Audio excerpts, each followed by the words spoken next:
श्री ओम तत्सत श्री कृष्ण प्रसन्न सार्थ एकनाथी भागवत अध्याय दुसरा। हे देवादिदेवा, तुझा जय जयकार असो। तू गुरुत्वाच्या योगे करून आवड पुरी करतोस। तू कृपेने जेव्हा अवलोकन करतोस तेव्हा विश्वामध्ये विश्वात्मा व्यापून राहिल्याचे अनुभवास येते। या विश्वामध्ये जो जगन निवास आहे त्यावर विश्वास ठेवावा असे तू सांगतोस, आणि तसा विश्वास ठेवला की तू प्रसन्न होतोस, आणि प्रसन्न झालास म्हणजे तुझ्या पायापाशी प्रवेश होतो। त्या पादकमलांच्या कृपादृष्टीने अहम सोहम भावनेच्या गाठी सुटून हा हा म्हणता एकदम तुझ्या पोटात शिरलो। तू आमची माता आहेस अशा दृष्टीने तुझ्याकडे पाहू लागतो। तो पितृत्वही तुझ्यामध्येच दिसते। यापेक्षा अधिक आश्चर्य ते काय सांगणार। ह्या लोकी तर माता व पिता ही दोन वेगवेगळी असतात, पण ती दोन्ही एका जनार्दनामध्ये ऐक्यरूप होऊन त्यांचे मी तान्ही लेकरू झालो। याकरिता ती दोन्ही प्रेमे एकत्र करून ह्या लेकराला वाढवावे आणि रोज रोज आत्मबोधाचा नवा नवा सोहळा दाखवित जावा, अथवा दाखवित आहेसच। शिव, शक्ती, गणेश, तसाच विश्व, विष्णू, सूर्य, एतद्रूप अनेक अलंकार स्वतः आपल्या हौसेनेच मला घालतोस। याप्रमाणे मला आपल्या लेकराला आपल्या हौसेनेच भूषणे लेवितोस, व तो सोहळा वेळोवेळा कृपादृष्टीने तूच पाहतोस। मुलाच्या अंगावर दागदागिने घातले तरी त्यांची शोभा व सुख ही त्याला कशी कळणार। तो सोहळा आईनेच भोगावा, त्याप्रमाणे मजकडून ग्रंथ वधवून त्याचे सुख जनार्दनानेच घ्यावे। आपल्या चिद्रत्नांच्या माळा आवडीने माझ्या गळ्यात तूच घालतोस, व रक्षणासाठी निजात्मदृष्टीने माझ्या पाठोपाठ धावत असतोस। ज्याचा बाप श्रीमंत असतो त्याच्या मुलाला सर्व लोक मानतात, त्याप्रमाणे एका जनार्दनांनी ह्या एकनाथाला आपला म्हटले, त्यामुळे तो अमान्य असताही अधिक मान्यतेला पात्र झाला आहे। मुलाला स्वतः बोलावायला कळत नाही, म्हणून आईच त्याला बोलावायला शिकवित असते। त्याप्रमाणे ह्या ग्रंथातील कथा ही गुरु जनार्दन स्वतः माझ्याकडून बोलवित आहेत। त्यांनी इथे केवढा चमत्कार केला पहा। श्री भागवताच्या एकादश स्कंधाचा अर्थ तोही शेवटी महाराष्ट्र भाषेमध्ये मज मूर्खाकडून बोलविला असो। पहिला अध्याय श्रवण करून कुरुराज परीक्षिती उगाच बसला। पुढचा कथाभाग ऐकाव्याचा त्याचा काही मानस दिसेना, कारण आता जर आपण प्रश्न केला तर शुकाचार्य कृष्णनिधनाची कथा सांगतील। ह्यास्तव तो राजा मुकाट्याने बसला। त्याच्या मनातील असा अभिप्राय जाणून शुकाचार्य म्हणाले, हे परीक्षिती, हा अध्याय म्हणजे मोक्षाचा प्रस्ताव आहे असे समज। हा 11वा स्कंध सगळाच मोठा अलौकिक आहे। ह्यात एकापेक्षा एक सरस श्लोक असून आत्मसाधन करणाऱ्याला मुक्तिसुख पावलोपावली भेटते असे ऐकताच राजा सावध झाला, कारण मुक्तिसुखाची त्याला फारच आवड, म्हणून त्याने अवधानाने सर्वांगाने कान करून सोडले। असे पाहून शुकाचार्यांच्या चित्ताला अत्यंत आनंद झाला, आणि ते म्हणाले, तू अवधानाची मूर्तीच बनलास, तर आता तू स्वस्थ अंतकरण करून गुह्यज्ञान श्रवण कर। दुसऱ्या अध्यायामध्ये नारद आणि वसुदेव यांच्या संवादाचे निरूपण आहे। यात मुख्यतः भागवत धर्माचे लक्षण निमिजायंतांच्या प्रश्नरूपाने सांगितले आहे। श्लोक 1, मुक्त लोकांमध्ये जो अग्रगण्य ब्रह्मचार्यांचा शिरोमणी, ज्याला योगी सुद्धा शिरसावंद्य मानतात, जो भक्तमंडळामध्ये अत्यंत श्रेष्ठ, जो ब्रह्मरसाचा समुद्र व आत्मबोधाचा पूर्णचंद्र, तो शुक योगींद्र बोलू लागला, आणि कुरुवंशातील राजाधिराज परीक्षिती ऐकू लागला। शुकाचार्य म्हणाले, जो व्यासाचा साक्षात गुरु व माझा परमगुरु महामुनीश्वर नारद, त्याचे श्रीकृष्ण भजनावर अत्यंत प्रेम होते। श्रीकृष्णांनी आपणहूनच साऱ्या मुनिजनांना द्वारकेहून पिंडारकाला पाठविले, पण नारद मात्र तेथून वरचेवर द्वारकेला येत असत। द्वारकेमध्ये काळकृत भय प्रवेश करीत नसे, कारण तेथे स्वसामर्थ्याने श्रीकृष्ण स्वतः नांदत होते। नारदाला दक्षाचा शाप होता की तू एक मुहूर्तभरही एके ठिकाणी राहू नयेस, पण तो शाप हरिकीर्तनामध्ये चालत नव्हता, म्हणून तो कीर्तनातच निरंतर मग्न असे। ज्याची कीर्ती कीर्तनामध्ये गावायची तो लक्ष्मीपती श्रीकृष्ण स्वतःच द्वारकेमध्ये राहत होता, म्हणून तेथेही या शापाची बाधा होत नसे। एवढ्याकरिता नारदाची तेथे निरंतर वस्ती होती। नारदाला परिपूर्ण ब्रह्मज्ञान होते, मग त्याला सगुण अशा श्रीकृष्ण मूर्तीचे ध्यान का आवडावे बरे।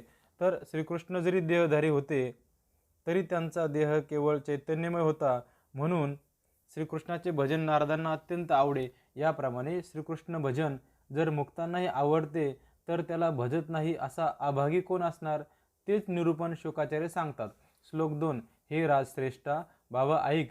ह्या उत्तम नरदेहाला येऊन जो श्रीकृष्णाला भजत नाही त्याला मायेने आणि घोर दुःखाने गिळले म्हणून समजावे.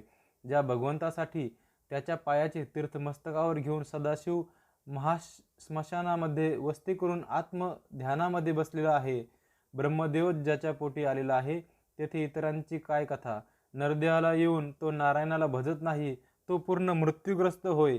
श्रीकृष्ण परमात्म्याला सोडून जे लोक नाना प्रकारच्या साधनांच्या क्लेशात पडतात त्यांचे दृढ संसार बंधन कधीही चुकणार नाही. श्रीकृष्णाचे चरण सोडून इंद्रादी देवांचे कोणी भजन करतात, पण ते देवच जर पूर्णपणे मृत्यूग्रस्त आहेत मग भजनारांचे मरण ते कसे चुकविणार? सर्व इंद्रिय शाबूत असूनही जो श्रीकृष्ण चरणांचे भजन करीत नाही तो जेथे जेथे जाईल तेथे तेथे त्याला मरण हे ठेवलेलेच. ते प्रत्येक क्षणाला त्याचा नाश करते. तो महामुनी नारद मुक्त असूनही भजनामध्ये निरंतर तत्पर असतो. तो सदा सर्वदा द्वारकेमध्येच राहत असे. त्याचे श्रीकृष्णावर अत्यंत प्रेम होते. श्लोक 3. आहा हा, धन्य धन्य तो नारद. त्याला जिकडे तिकडे श्रीकृष्णच दिसत असे. त्याला सदा सर्वदा हरिनामाचा छंद असून परमानंदामध्येच तो सदा निमग्न असे. जो श्रीकृष्णाचा आवडता व ज्याला सर्वतोपरी श्रीकृष्ण आवडता, ज्याच्या संगतीने जड जीवांना मुक्ती प्राप्त होते, तो नारद एके दिवशी आपल्या आनंदाच्या भरात सहज वसुदेवाच्या घरी गेला. त्यास पाहताच वसुदेवाला फार आनंद झाला. त्याने त्यास साष्टांग नमस्कार घालून बसावयास उच्चासन दिले आणि प्रत्यक्ष परब्रह्मच आपल्या घरी आले अशा श्रद्धायुक्त बुद्धीने पूजेस प्रारंभ केला. नारद हा प्रत्यक्ष नारायणच आहे अशा दृढ विश्वासाने त्याने त्याचे पूजन केले. सुवर्णाच्या पात्रामध्ये त्याचे पाय धुवून मधुपर्क विधीने त्याची यथासांग पूजा केली. ह्याप्रमाणे प्रेमाने पूजा करून वसुदेव आपल्या आसनावर बसला आणि अंतःकरणामध्ये अत्यंत आनंदभरित होऊन बोलू लागला. श्लोक 4. आज आपणहून येण्याची कृपा केली तेणेकरून मी अत्यंत भाग्यवान झालो आहे. आपल्या सन्निधी मात्राने जवळ असल्याने आम्ही कृतकृत्य झालो आहो. आई दिसेनाशी झाली म्हणजे लोकांमध्ये मूल केविलवाने होते, पण त्याची आई आली की त्याच्या मनामध्ये आनंद मावेनासा होतो. तिच्यापेक्षाही आपले आगमन अधिक श्रेष्ठ आहे, कारण ते प्राणीमात्रांना नित्य सुख देणारे असते. आपण दिनांचा उद्धार करण्याकरिता लीलेने पृथ्वीवर संचार करता. आई आलेली दिसताच मुलाला नित्य नवा सोहळा होतो, पण तुमचे आगमन यावत दिनजनांना अनायासे आत्मसुख भोगावायला लावते. आई सुख देते ते नश्वर असते आणि तुमच्या आगमनाने जे सुख प्राप्त होते ते शाश्वत असते. परेच्या परेकडील चिन्ह मात्र चित्सुख भोगावयास मिळते. आपण भागवत धर्माच्या मार्गाने जाणारे आहात. आम्ही प्रयाग संगमावर निष्काम बुद्धीने जेव्हा पुण्याच्या कोटी कराव्यात तेव्हाच आम्हाला आपली भेट होते. नारदा, तू भगवत स्वरूप आहेस. तुझी भेटच मनुष्याला निष्पाप करून सोडते. तू थोडीशी जरी कृपा केलीस तरी अंतःकरणामध्ये चित्त स्वरूप ठसून जाते. तुझ्याच योगाने भक्तीला अलौकिक महिमा चढला. भक्तीचे सामर्थ्य तुझ्याच योगाने पसरले. तुझ्याच योगाने भक्ती ही भगवत स्वरूप बनली. तू आपल्या आत्मनिष्ठेच्या योगाने चित्तस्वरूप झाला आहेस. भक्तीला दाखवून देणारी मशाल ती तूच किंवा भक्तिमार्गाचा वाटाड्या तो तू. नारदा, तुझा उपकार फार मोठा आहे, कारण तू भक्तीच्या पेठाच वसवून टाकले आहेस. श्रेष्ठ आणि परिपूर्ण भागवत शास्त्राचा तूच व्यासाला उपदेश करून दिनजनांचा उद्धार करण्यासाठी दशलक्षणे प्रकट केलीस. नारदा, तू देवासमान आहेस, पण ही उपमासुद्धा गौणच होय अशा अभिप्रायाने वसुदेव म्हणाला. श्लोक 5. देवांपासून जीवसृष्टीला सुखे आणि दुःखे प्राप्त होऊन तिला यातना भोगाव्या लागतात. अतिवृष्टी किंवा अनावृष्टी झाली की प्राण्यांमध्ये आकांत उसळतो. ह्याकरिता त्या देवांपेक्षा साधू हे श्रेष्ठ होत असे मला खरोखर वाटते, कारण देवाच्या करुणेने दुःख मिश्रित सुख उत्पन्न होते, पण साधू हे निर्दोष सुखाचे दाते अर्थात दुःख लेशरहित सुख देणारे आहेत. त्यातही तुझ्यासारखा कृपाळू निजत्म सखा मिळाल्यावर काय विचारावे. परमार्थ सुखाची पेठच पिकून जाते. हा महिमा ह्या लोकांना कळत नाही. आणखी विशेष हे की एकदा हे सुख मिळाले की ते कल्पांतीही नाश पावत नाही. अशी अच्युतात्मस्थिती नारदा निश्चितपणे तुझ्यापाशीच आहे. तुझ्या महिमेशी मुख्य देवाचीही बरोबरी होऊ शकत नाही. ती कशी, तेही नारदा मी तुला यथार्थ रीतीने सांगतो. देवाचा अवतार झाला म्हणजे त्याच्या दासाला सुख होते आणि दैत्यांना भय पडते असा त्यात भेदभाव आहे. पण हा पक्षपात तुझ्यामध्ये नाही. तू देवांचाही आप्त आहेस, तसा दैत्यांचाही पण तुझ्यावर भरवसा आहे. रावण तुला एकांतात नेऊन आपल्या हृदयातील हितगुज सांगत होता. रावणाने देव बंदीत घातले होते, पण तोच तुझ्या चरणाला वंदन करीत होता. शेवटी तू खरोखरी रामाचाही मित्र होतासच. सारांश, तुझ्यामध्ये विषमभाव हा नाहीच. जरासंध कृष्णाचा वैरी होता, पण तुझे जाणे येणे त्याच्या घरी होतेच, आणि कृष्णाच्या सभेत तर कृष्णाचा थोर आप्त तूच. देवाचे नाव घेऊ द्यावयाचे नाही हे तर हिरण्यकश्यपूचे ब्रीद, पण त्याला कीर्तन मनस्वी आवडत असे. ह्यावरून तुझ्यामध्ये खरोखर भेदभाव असा नाहीच. देवांची बुद्धी लालुचीची आहे, तशी तुम्हा साधूंची नाही. ती कशी तेही यथार्थ रीतीने सांगतो ऐक. श्लोक 6. जे जसे यज्ञाने देवांना तृप्त करतात, त्यांना देव तशी फळे देतात, आणि जे त्यांना भजत नाहीत त्यांच्यावर विघ्ने आणून घालतात, अशी देवांची चाल आहे. पुरुष जसा वळतो त्याप्रमाणे छायेही वळते. तद्वत देवांचे भजन केले म्हणजे ते मोठे प्रसन्न होतात, नाहीतर उलटे विघ्न करतात. प्रातःकाळी सूर्यदास जसा वर चढत जातो तशी छायाही जवळ येत जाते. तद्वत आपल्या कर्माप्रमाणे देवही जवळ येतात म्हणजे प्रसन्न होतात. सूर्य मावळला की छाया नाहीशी होते, त्याप्रमाणे भजन केले नाही की देव क्षुब्ध होतात. अशा प्रकारे देव स्वार्थी आहेत हे तुलाही माहीत आहेच. इतर देवांचे काय कथा, पण सर्वात जो मोठा देव तो पक्का लाचखाऊ आहे. तो सुद्धा जीव घेतल्याशिवाय भेटत नाही, आणि भेटल्याचे गर्भास आपण सोसतो. त्याचे जीवाभावाने भजन केले म्हणजे तो आपले निजांग देऊनही प्रसन्न होतो, पण तो भजत नाही, त्याच्या घराला कधी चुकून सुद्धा जात नाही. तशी तुम्हा संतांची बुद्धी नाही. तू तर खरोखर दिनांवर दया करणारा आहेस. कृपेचा केवळ निधी ते कसे सांगतो ऐक. तू व्यासाला सज्ञान पाहून ब्रह्मज्ञानाचा उपदेश केलास, पण ध्रुव हे अज्ञान बालक म्हणून त्याचीही उपेक्षा केली नाहीस. प्रल्हादाला जेव्हा उपदेश केलास तेव्हा हा दैत्याचा मुलगा आहे हा विचार तू मनात आणला नाहीस. तुझ्या कृपेची लहरी हेच दीनजनाचे विश्रांतीस्थान आहे. वाल्या कोळी केवळ वाटमाऱ्या भजन ठाऊक नाही, पूजन ठाऊक नाही, त्याला तू रामनामाचा उपदेश करून महाकवी वाल्मिकी करून सोडलास. त्याला देवसुद्धा वंदन करतात. ज्याच्या ग्रंथाला पाहून सदाशिवाला सुद्धा आनंदाचे भरते येते, असा तू कृपाळू आणि अनाथाला विसावा आहेस. तू वरवर निमित्ताला मात्र कोप दाखवितोस, पण ज्याच्यावर तू कोप करतोस त्याचे पाप नाहीसे करतोस. आणि शेवटी हे दयाळो, सायुज्याचा दीप लावून सद्रूप दाखवितोस. तुम्ही खरोखर अच्युतात्म्य आहात, म्हणून देवही तुमचा आज्ञाधारक आहे. तुम्ही ज्याचा उद्धार करा असे त्याला म्हणाल त्याचाच तो उद्धार करतो, नाहीतर हातात सुद्धा धरीत नाही. अशा रीतीने दिनाला परमार्थाची दीक्षा देणारा तू गुरु आहेस, आणि ब्रह्मज्ञानाने अत्यंत उदार आहेस. याकरिता आता जी गोष्ट मी विचारेन ती नीट सांगावी. श्लोक 7. तो पुन्हा आदराने म्हणाला, हे देवर्षे, आज माझी सारी पुण्य फळास आली, कारण आत्मसुख देणारा मायबाप तू आमच्या घरी आलास. पूर्वीच्या शिष्यावर आपण जशी कृपा केली तशीच मजवरही करून मला संसार पाशापासून सोडवावे. तुझ्यावर माझा पूर्ण विश्वास आहे. तू मला आपल्या दर्शनाने खरोखर कृतकृत्य करून सोडलेस, तर आता तशाच कृपेने यथार्थरित्या मला भागवत धर्म सांगावे. हे भागवत धर्म असे सांगावे की जेणेकरून सारे कर्म लयास जाईल, आणि श्रद्धेने श्रवण केले असता जन्ममरणातून मुक्तता होईल. संसाराचे भय अति दारुण आहे, आणि त्याचे मूळ कारण माया होय. ती त्या धर्माने समूळ नाहीशी होऊन जाईल. असे धर्म मला कृपा करून सांगावे. मला ते ऐकण्याचा पूर्ण अधिकार नाही असे म्हणशील तर त्याबद्दल सांगतो ऐक. श्लोक 8. मला पूर्ण अधिकार नाही हे मलाच कळते, पण मी पूर्वी भगवत भजन केलेले आहे ते तू श्रवण कर. मीही पूर्वी देवाची आराधना केली होती, पण ते भजन ममतेमुळे व्यर्थ गेले. पुत्रलोभामुळे देवाच्या मायेनं मी अगदी भुलून गेलो. देवाला संतोष होऊन तो माझ्यावर प्रसन्न झाला, आणि तू मागशील ते दिन म्हणाला. त्यावेळेस मायेने मला फसविलं. त्यामुळे माझा पुत्र हो हे मागणे मी मागितले. तोच हा माझा पुत्र श्रीकृष्ण होय, पण तो मला ब्रह्मज्ञान सांगत नाही. तोच माझ्या चरणावर मस्तक ठेवतो, आणि मी तुझे खरोखर लेकरू आहे असे म्हणतो. यामुळे श्रीकृष्णापासून आम्हाला ज्ञानप्राप्ती होत नाही. खरोखर ऋषिकेशी श्रीकृष्ण हा परमात्मा आहे हे मला माहीत आहे.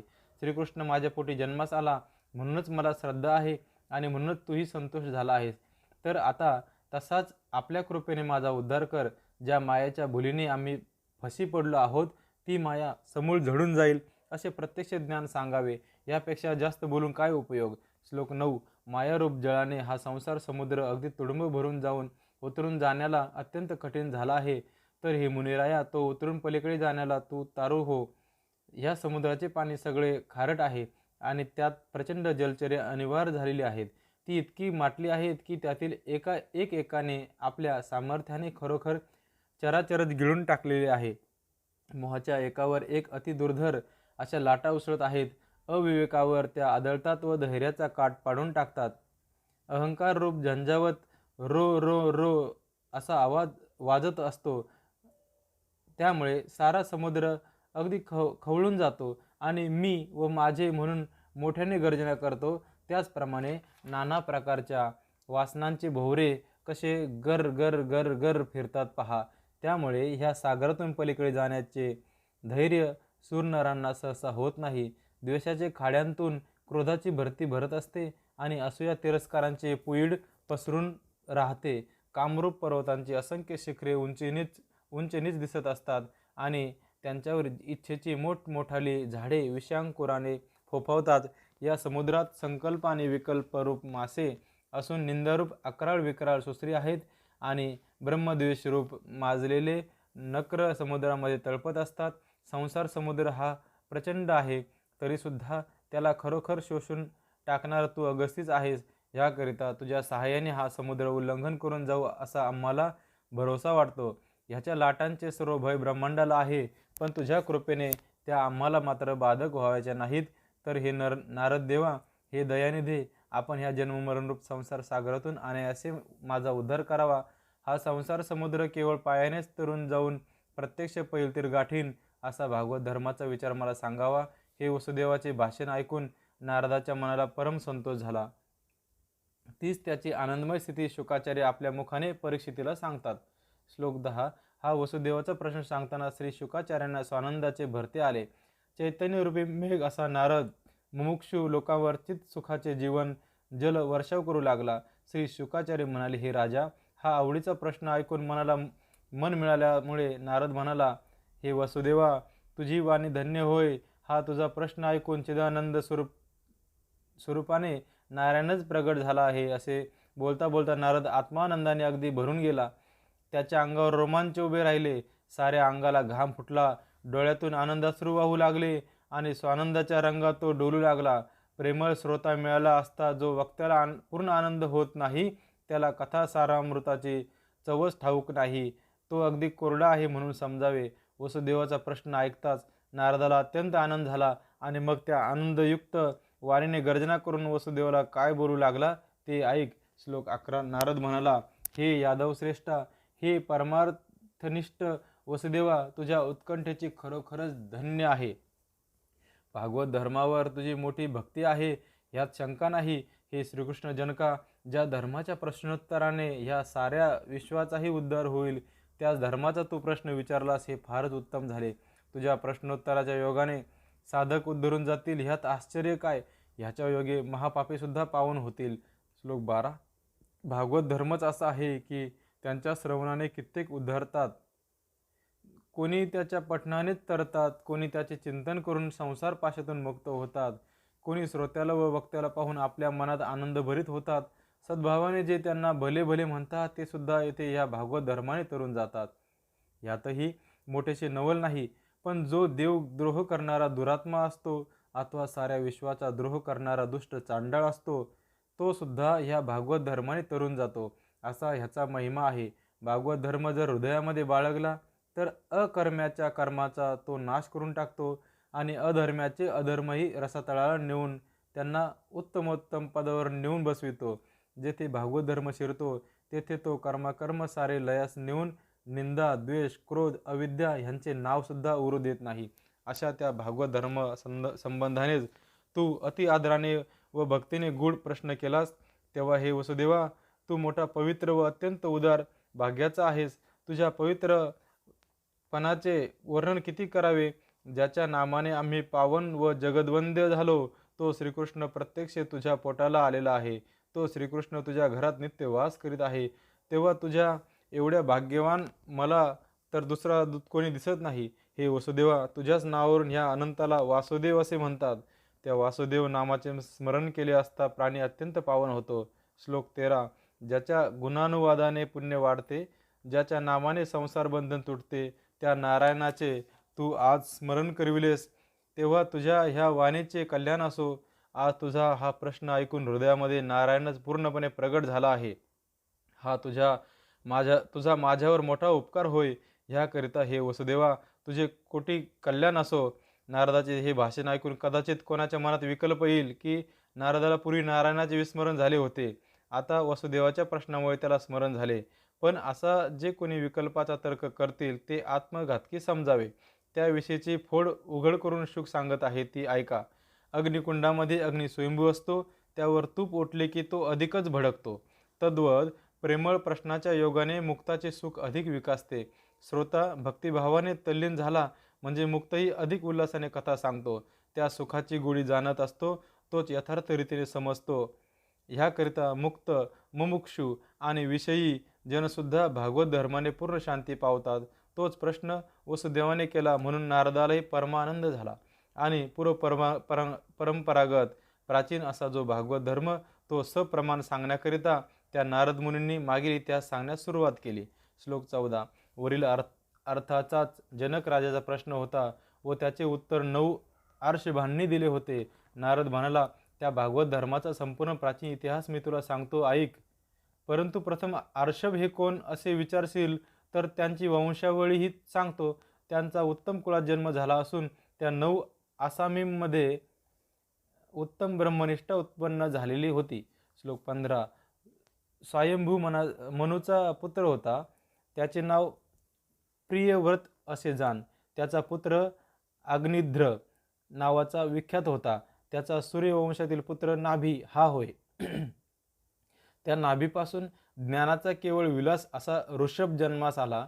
हा वासुदेवाचा अंशावतार असून त्याने मोक्षधर्माचा जगात सर्वत्र प्रकाश केला. श्लोक 16. ऋषभ हा वासुदेवाचा अंश होता. भूलोकी मोक्षधर्मावर लोकांची श्रद्धा वाढावी म्हणूनच हा भागवताचा अंशांश अवतार झाला होता. पंचम स्कंदामध्ये त्याचे सविस्तर चरित्र सांगितले आहे. त्याला वेदशास्त्र संपन्न असे 100 पुत्र झाले.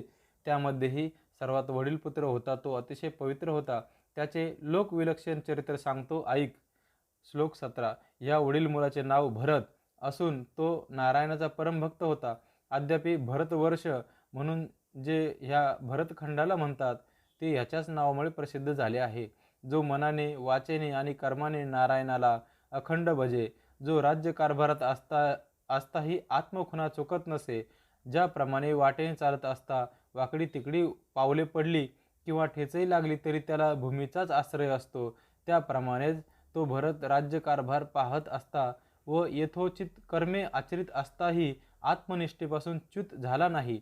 या स्थितीलाच अखंड स्थिती असे म्हणतात, जी कल्पांती पालटत नाही आणि ज्या स्थितीत असताना मनुष्य अत्यंत सुखी होतो व त्याला पुनर्जन्म घ्यावा लागत नाही. अशा रीतीने तो भरत सदाचरण करीत असून नारायणपरायण होता. ही गोष्ट मी तुला विशद करून सांगतो, ऐक. नरांच्या मोठ्या समुदायाला नार असे म्हणतात. त्या नाराचे म्हणजे जीव समुदायाचे आत्मा हा अयन म्हणजे स्थान अथवा अधिष्ठान असल्यामुळे त्याला नारायण म्हणतात. त्याच्या ठायी भरत परायण म्हणजे अनन्य शरण झाला व आपले अहमपण नाहीसे करून तद्रूप होऊन राहिला. असा तो ऋषभाचा पुत्र, त्याचे नाव भरत, ज्याच्या नावाची पवित्र कीर्ती सगळ्या जगात दुमदुमून राहिली आहे, तो भरत या भूमीत होऊन गेला म्हणून या देशाला भारतवर्ष असे म्हणतात.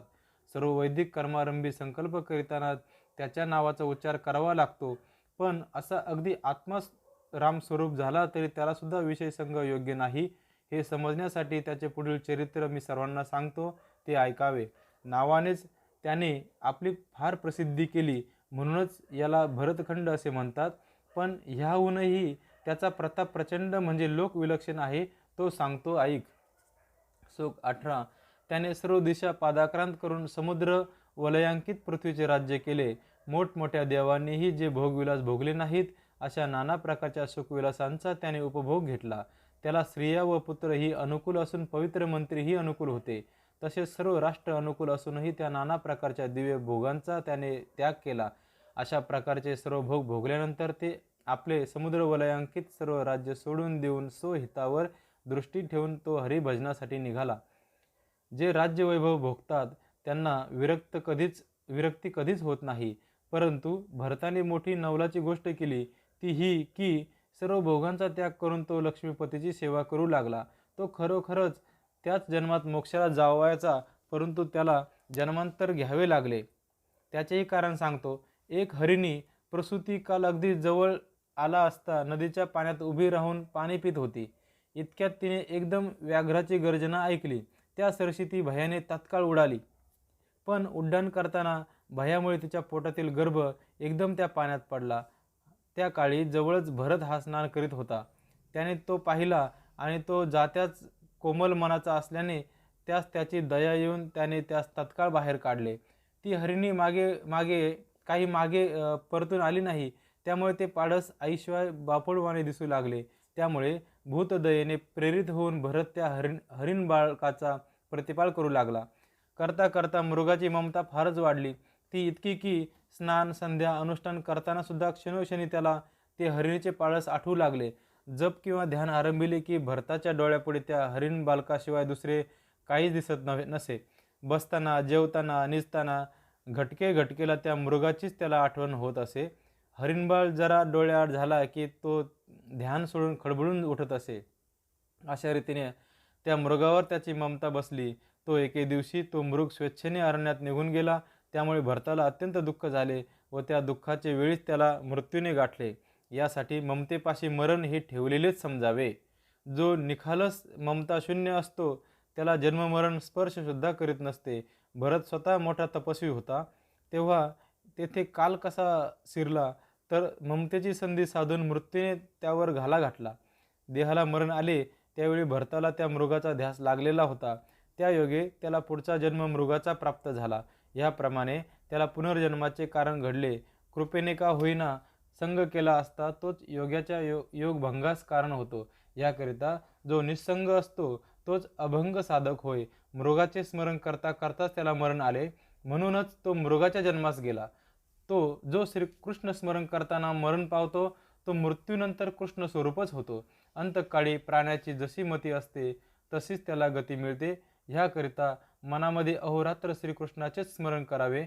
भरत मृग झाला, परंतु त्या मृगाच्या देहामध्ये सुद्धा त्याला श्रीकृष्णाचे स्मरण होते. कारण पूर्वजन्मी केलेले अनुष्ठान कधीही व्यर्थ होत नाही हे पक्के समजावे. त्यानंतर तिसऱ्या जन्मी तो जड भरत ह्या नावाने प्रसिद्धीस आला. तेथे तो माया पाशापासून अगदी अलिप्त राहिल्यामुळे नित्य मुक्त होऊन बसला. मागील पुष्कळ जन्मांची जाणीव त्याने ह्या जन्मात भरून काढली. त्याने आपला जीव आत्मस्वरूपात लीन करून परब्रह्म पदवी प्राप्त करून घेतली. ह्याप्रमाणे ऋषभाला 100 पुत्र झाले होते. त्यापैकी सर्वात जो वडील त्याची स्थिती सांगितली. आता बाकीच्यांचे वर्तमान ऐक. श्लोक 19. प्रत्येक खंडावर एक ह्याप्रमाणे 9 खंडावर 9 अधिपती करून ठेवले होते. 81 आसामी कर्ममार्गाचे प्रवर्तक होते. बाकी जे 9 आसामी उरले ते सर्व भाग्याचे भूषण व ब्रह्मज्ञानाचे केवळ अधिष्ठानच होते. त्यांचे लक्षण सांगतो ऐक. श्लोक 20. हे 9 बंधू म्हणजे ऋषभ कुलाला तेलवातीशिवाय प्रकाशित करणारे जणू दीपकच होते. ते 9 ही जण सच्चिदानंद स्वरूप असून सायुज्य स्वरूपाचे प्रकाश म्हणजे साधकांना सायुज्य स्वरूपाचे दर्शन करविणारे होते. त्यांनी आत्माभ्यासात परिश्रम करून कर्माकर्म निरसून टाकले होते, म्हणून ते ब्रह्मरहित झाले असून कोणताही आश्रम न स्वीकारता राहिलेले होते. ते शब्दज्ञानात निष्णात व ब्रह्मज्ञान पारंगत असून शिष्य प्रबोधाविषयी समर्थ आणि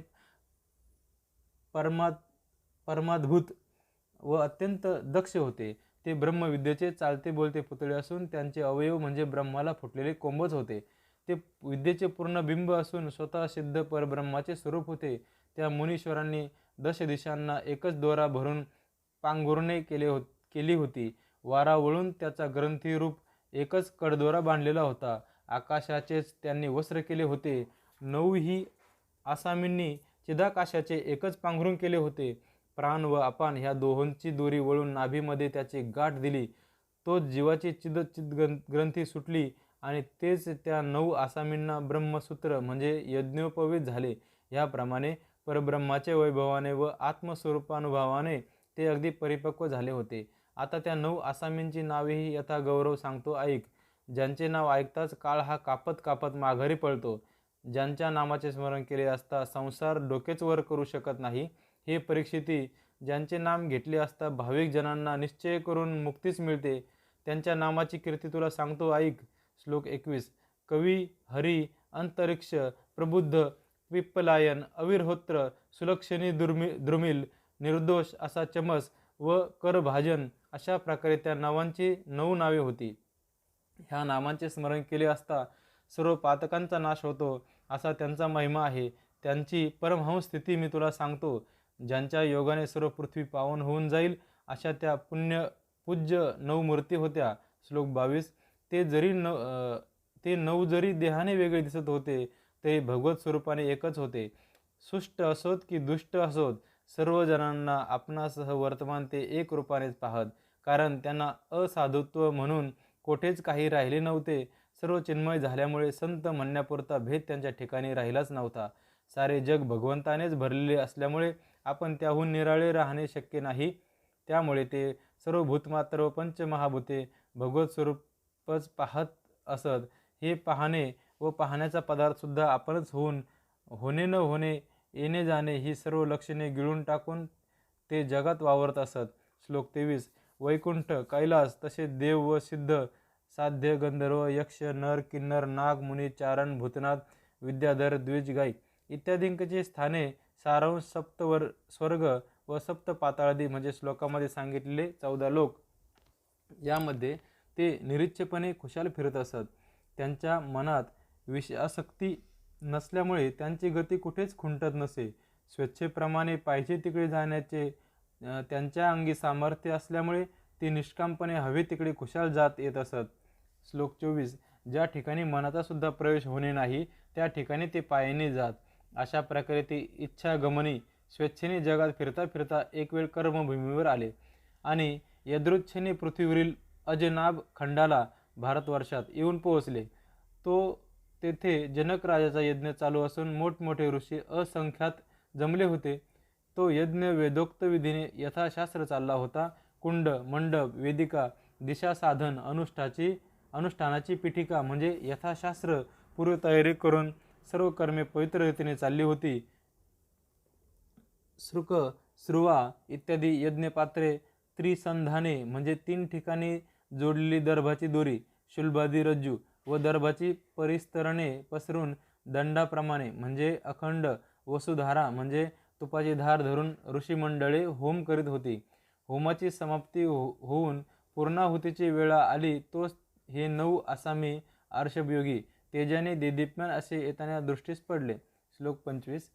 ज्याच्या अंगुष्ठ नखाच्या तेजात कोट्यवधी सूर्य लोपून जातात त्या भगवंताला ज्यांनी हृदयात साठविला त्यांचे तेज किती अलौकिक होते म्हणून सांगावे. त्यांच्या अंगकांतीपुढे सूर्यही दिपून जात असे. आपल्या अंग तेजाने प्रभेलात शोभा आणणारे असे 9 जण साकार चैतन्याचा गाभाच होते. 9 आसामी म्हणजे भगवत भावाचे वैभव, भगवंताचे गौरव किंवा 9विधा भक्तीचे मूर्तिमंत पुतळेच होते असे म्हटले तरी चालेल. ते नवखंड पृथ्वीचे जणू अलंकार, 9 निधींचे निजसार किंवा 9 रत्नांचे निज भांडारच साकार रूप घेऊन आलेले असे ते 9 आसामी होते. किंवा ते 9 नारायणच तेथे आपणहून प्रगट झाले किंवा ते 9 नारसिंहच तेथे देदीप्यमान रूपाने आले असे वाटले. तेथील यज्ञकुंडात दक्षिणाग्नी, गार्हपत्याग्नी व आहवनीयाग्नी अशा 3 अग्नींना आवाहन केलेले होते. ते ह्यास पाहताच उठून उभे राहिले. त्यांना ह्या 9 भगवंतांनीच पाहिले, इतरांना ते अग्नी दिसले नाहीत. अशा त्या तेजपुंज मूर्ती पाहून ऋत्विज आणि आचार्य हे उभे राहिले. जनक राजा तर धावतच सामोरा गेला व त्याने स्वानंदपूर्वक त्यांचा सत्कार केला. त्याने झटकन जाऊन त्यांच्या पायावर लोटांगण घातले आणि मुकुट काढून मस्तकाने चरणास वंदन करून मोठ्या सत्काराने त्यास यज्ञमंडपात आणले. श्लोक 26. ते भगवतपर असल्याचे जाणून जनकाला फार आल्हाद वाटला व त्याने स्वतः पूजन करण्याची अत्यादराने तयारी केली. परमश्रद्धेने त्याने त्यांचे पाय धुतले व धूप, दीप, गंध, पुष्पे वगैरे सर्व साहित्यासह मधुपर्क विधानाने त्यांची यथासांग पूजा केली. श्लोक 27. निजांगीच्या स्वयंभू तेजानेच त्यांच्या शरीराला शोभा आलेली होती. त्यांचा देह म्हणजे विलक्षण तेजाने शोभायमान असा ब्रह्मविद्येचा गाभाच होता. त्यांच्या हृदयातील ब्रह्मज्ञानच परिपक्व होऊन प्रकाशमान झालेले होते व तेच त्यांच्या अंगाला भूषवित होते. इतर भूषणे त्यांना नव्हती. मुकुट, कुंडले, सलकडी ही मूर्खांच्या अंगावर हवी तितकी असली तरी त्या अलंकाराची सारी शोभा लोपून त्याच्या अंगचा संपूर्ण मूर्खपणाच मात्र बाहेर प्रकट होतो. हे ज्ञानघन तसे नव्हते. पूर्ण ब्रह्मत्वानेच ते शोभत होते. तेच त्यांच्या शरीराचे भूषण होते. इतर भूषण त्यांना नव्हते. ते ब्रह्मानुभवाने पूर्ण असून तो अनुभव इंद्रियांच्या द्वारेही बाहेर पडत होता. पूर्णानुभवामुळे आलेली शांती हेच त्यांचे भूषण होते. त्यापुढे मुकुट व कंकणे ही तुच्छ होत. पूर्वी सनकादिकांचे वर्णन केले आहे त्यांच्याच बरोबरीचे हे होते की अधिक होते असे विचाराल तर त्यांच्यामध्ये आणि ह्यांच्यामध्ये मुळीच भेद नाही असे समजावे. ह्यांची गती एक, त्यांची ह्यांची स्थिती एक व त्यांची ह्यांची शांतीही एकच. खरोखर भेद म्हणून काहीच नाही. त्यांच्यासारखेच हेही सर्व बंधू होते. त्यांच्यासारखाच बोध ह्यांचाही होता. सर्व चालरीत वागणूक त्यांच्यासारखीच. भेद म्हणून काहीच नाही. ते चौघे व हे 9 आसामी, पण सर्वांचे ब्रह्मज्ञान सारखेच. त्यांची आणि ह्यांची शांती अगदी सारखी. हे जनक राजाला पूर्णपणे कळून चुकले. अशी त्यांची ती परिपूर्ण स्थिती पाहून राजाला फार संतोष झाला व नंतर त्याने अत्यंत नम्र होऊन मृदू मंजूळ वाणीने त्यास विनंती केली. श्लोक 28. सार्वभौम चक्रवर्ती व देहात असून विधेयी स्थिती असा जो जनक राजा तो त्या ऋषभपुत्रांना अति प्रेमाने विनंती करिता झाला. त्यांच्या भेटीबरोबर जनकाला आनंद उचमळून आला. त्या विदेहाला देहा वाचून संतोष झाला व त्या सुखसंतोषाच्या भरात त्याने त्यास प्रेमपूर्वक विनंती केली. तो म्हणाला, येथे तुमचे सामर्थ्य पाहिले तर तुम्ही सारे ईश्वर रूपच आहात. देवभावाने पाहिले तर भगवंताचे भक्त आहात. जणू श्रीहरीचे पार्षद, प्रभावळीतील सेवक. देव हा आपलाच आपण भक्त आहे. जो उपनिषदातील ध्वनितार्थ तो तुमच्या ठिकाणी खरेपणाने अनुभवास येत आहे. शिव होऊनच शिवाची पूजा करावी. शिवो भूत्वा शिवम यजत हे उपनिषद रहस्य लक्षण तुमच्याच ठिकाणी शोभत आहे. इतरांनी ह्या गोष्टी तोंडाने बोलाव्यात मात्र, परंतु त्या बोलण्यात अर्थ दिसून येत नाही. श्री विष्णू सृष्टीमध्ये जे जे म्हणून उत्पन्न करतो ते पवित्र करण्यासाठी केवळ दीनजनांचा उद्धार करावा म्हणूनच कृपाळूपणाने तुम्ही पृथ्वीवर संचार करीत असता. तुम्ही जगाच्या कल्याणासाठीच फिरत असता. परंतु भाग्य उदयाला येते तेव्हाच तुमची भेट होते. आज तुमची सेवा मला लाभली त्या अर्धी खरोखरच मी मोठा भाग्यवान होय. धन्य माझे भाग्य, धन्य माझे वैभव. आज आपल्या अपूर्व चरणांचा लाभ झाल्याने मी सर्वतोपरी धन्य झालो आहे. श्लोक 29. अहो, सर्व देहामध्ये नरदेह हा अत्यंत दुर्लभ आहे. तो प्राप्त होणे म्हणजे महत्कर्म कठीण. पुण्य आणि पाप समसमान व्हावे तेव्हाच ही कर्मभूमी म्हणजे नरदेह प्राप्त होत असतो. पुण्य पापात काही कम जास्ती झाले तर स्वर्गात जातो किंवा नरकात पडतो. कर्म समान झाले म्हणजे नरदेह प्राप्त होतो. तरी सर्वांची बुद्धी काही सारखी असत नाही. त्या साम्यामध्ये जेणेकरून गाढ असे वैषम्य पडते ते सांगतो ऐक. पापाचा एक भला मोठा चिरा घेऊन तो एका बाजूला घातला आणि त्याच्या बरोबरीला पुण्याचा चाराचुरा घालून जोखू लागले आणि ती दोन्ही तोलांमध्ये सारखी भरली तर त्या जन्मी तशी मनुष्याला नेहमी पापबुद्धीच होत असते. ज्याप्रमाणे वाळू आणि सोने जोखताना सारखे भरले तरी त्या सोन्याकरिता द्रव्य खर्च करतात, पण वाळू कोणी फुकटसुद्धा घेत नाही. त्याचप्रमाणे एकाचे पुण्यच फार मोठे असते आणि लहान लहान पापे करून एकत्र करून ती त्याच्या तुलनेला घातलेली असतात आणि ती बरोबर होतात. अशा कर्माने जे जन्मास येतात त्यांची पुण्यावरच फार प्रीती असते. पुण्य आणि पाप ही दोन्ही जेव्हा साप नाहीशी होतात तेव्हाच नित्यमुक्ती मिळत असते. अशा मोठ्या संकटाने मनुष्य देहाची भेट होत असते, पण तेथे कनक कांतारूप विषयाचा अतिशय अभिमान उत्पन्न होतो. तहानेसाठी ज्याप्रमाणे अमृत देऊन मृगजळ घ्यावे त्याप्रमाणे मनुष्य देहाच्या अमोल आयुष्यामध्ये विषयासाठी यातायात करीत असतात. चिंतामणी देऊन गंधर्व नगर म्हणजे आकाशातील ढगांच्या आकृती घ्याव्यात त्याप्रमाणे लटक्या अशा विषय साधनासाठी नरदेहाचे मातेरे करून घेतात. कल्पतरूची बाग तोडून टाकावी व ते रान म्हणून दूर फेकून द्यावे आणि त्या जागी जशी मोठ्या अगत्याने भांग आणून लावावी, त्याप्रमाणे जीव नरदेहाला येऊन आयुष्याचे मातेरे करून सोडतात. शिष्णोद्धारासाठी सारा दिवस उद्योग, नाहीतर उपहास, टवाळकी, निंदा किंवा झोप, दररोज प्रपंचाची कटकट, विषयांची खटपट. तशात वेळ मिळालाच तर येथेच सोंगट्यांचा डाव खेळावायचा. तऱ्हेतऱ्हेच्या थट्टा मस्कऱ्या, विषयांचीच नेहमी बडबड. अशांना रामनामावळी जपावयाची म्हटले की दातखिळी बसलीच.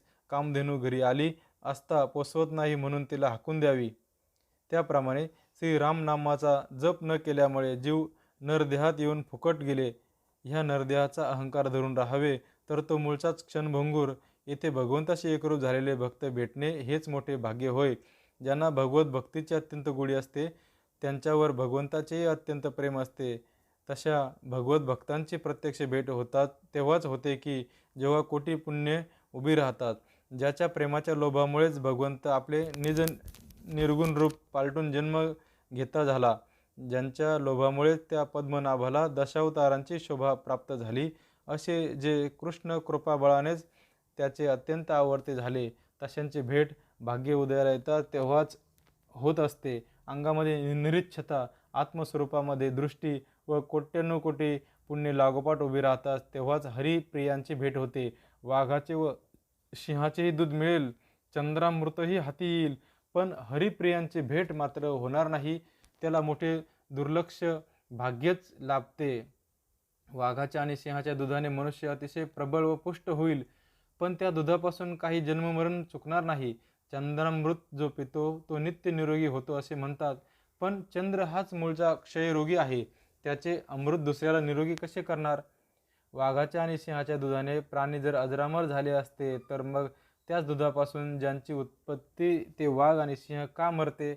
पण हरिभक्तांची भेट जेव्हा होते तेव्हा संसाराचे संकट बाधत नाही, जन्ममरण समूळ नाहीसे होते.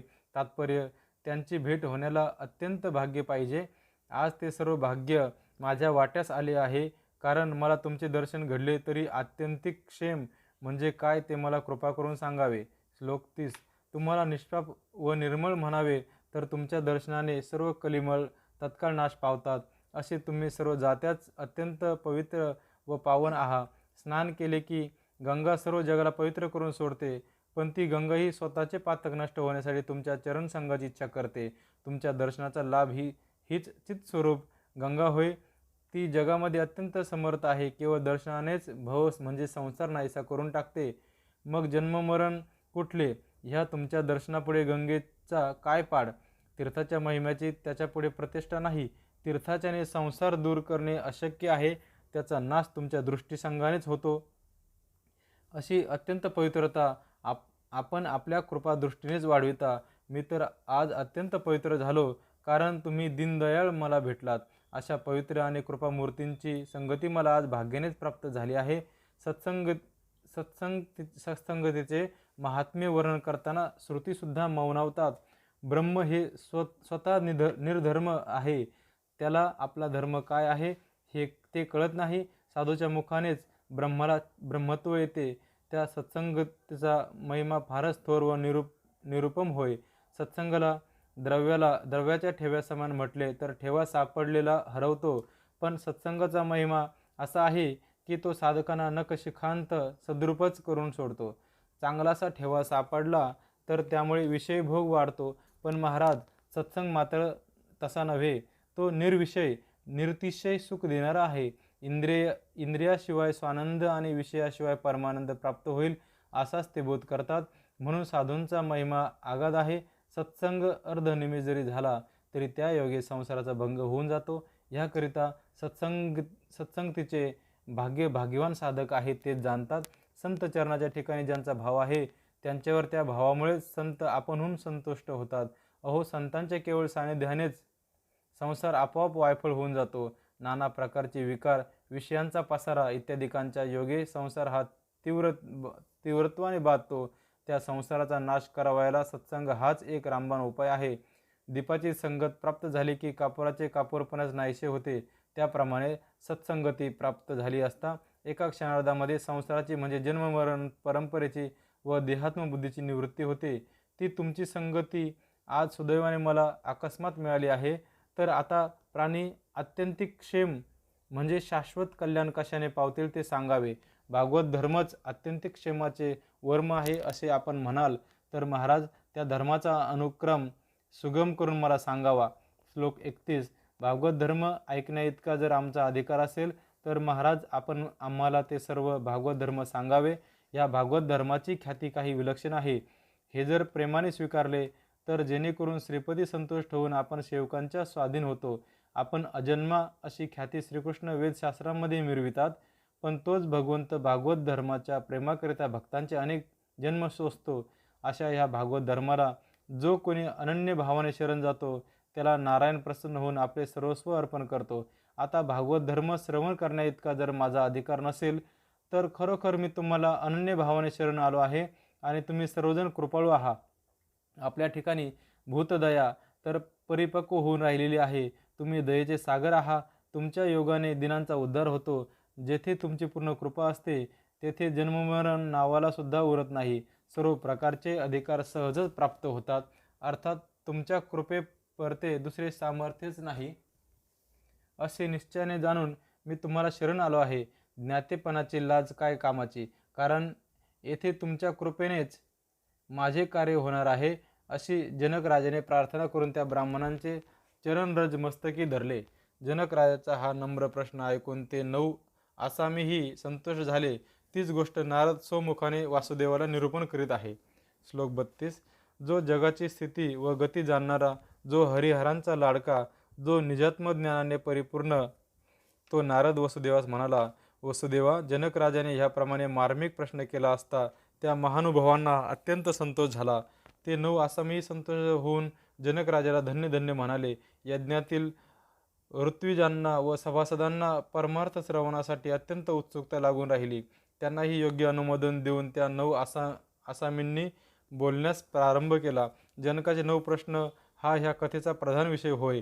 भागवत धर्म कसा, भगवत भक्त कसे असतात, माया कशी खेळ करते, तिच्यातून अज्ञ जनांचा तरुणोपाय कसा होतो, तसेच परब्रह्म कसे आहे, कर्म हे नाव कशाला लागते, अवतार चरित्र संख्या किती, अभक्तांना अधोगती का प्राप्त होते व कोणत्या युगात कोणता धर्म हे उत्तम प्रकारे निरूपण करावे, असे मोठे मार्मिक 9 प्रश्न जनक राजाने विचारले. याप्रमाणे जनकाचे 9 प्रश्न होते. त्यांची 9ही आसामींनी अनुक्रमानेच उत्तरे दिली. त्यातला पहिला प्रश्न कवी हा सांगू लागला. श्लोक 33. राजाने आत्यंतिक क्षेम म्हणजे अत्यंत कल्याण कशात आहे असे विचारले. त्या विषयात कवी परमज्ञाताच होता. त्याने आत्यंतिक क्षेमाचे वर्म म्हणजे भागवत धर्म याचे प्रतिपादन करण्यास आरंभ केला. तो म्हणाला, राजा, एक चमत्कार लक्षात ठेव. आपलाच संकल्प आपणास वैरी आहे.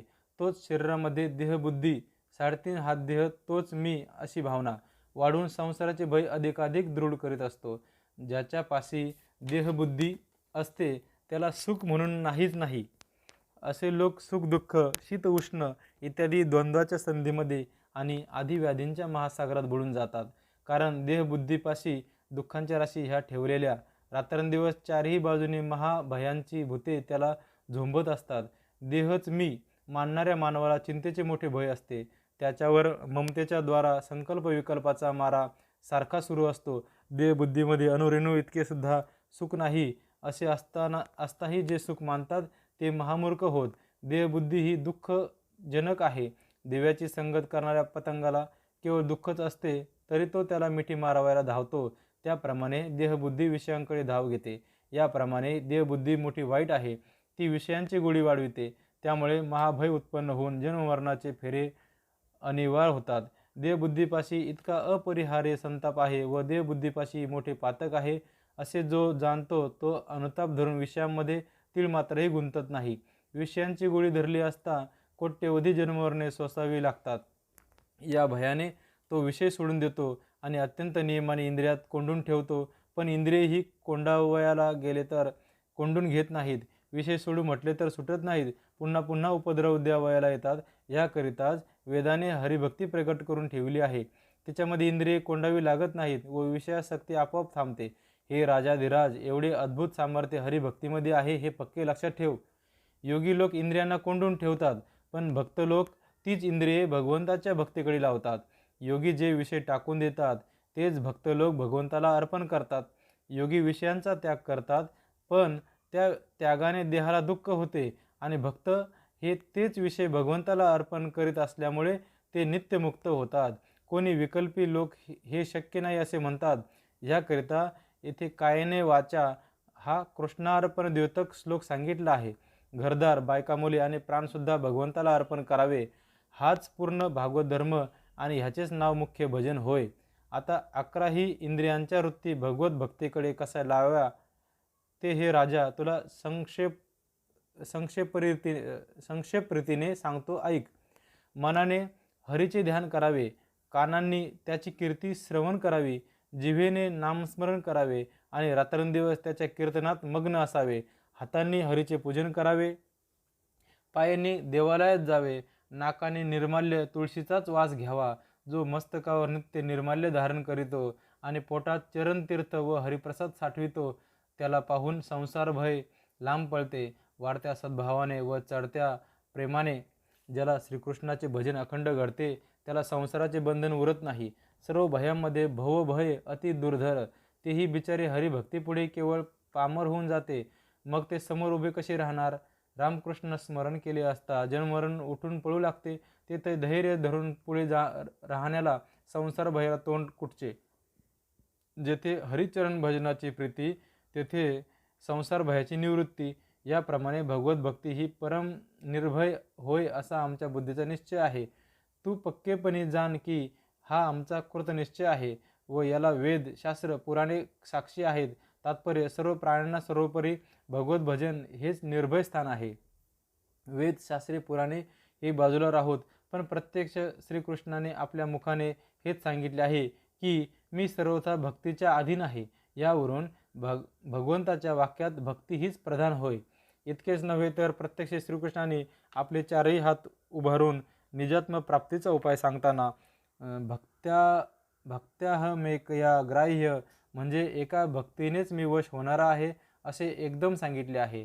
श्लोक 34. वेदशास्त्र व्युत्पत्ती ज्यांना नाही अशा आशांनी जनांना परमेश्वर प्राप्ती सुगम होऊन त्यांना ब्रह्मस्वरूप होता यावे म्हणून देवानेच ही हरिभक्ती प्रगट केली आहे.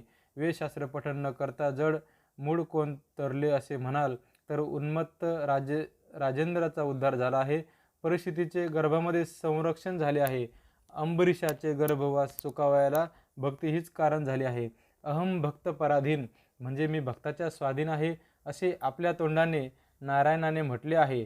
या भगवत भक्तीने वनचर वानर किती तरले कोण जाणे. असुरांचा उद्धार व्हावा म्हणून भगवंताने विवरात जाऊन जांबवंतीला भक्तीमुळेच वरिले.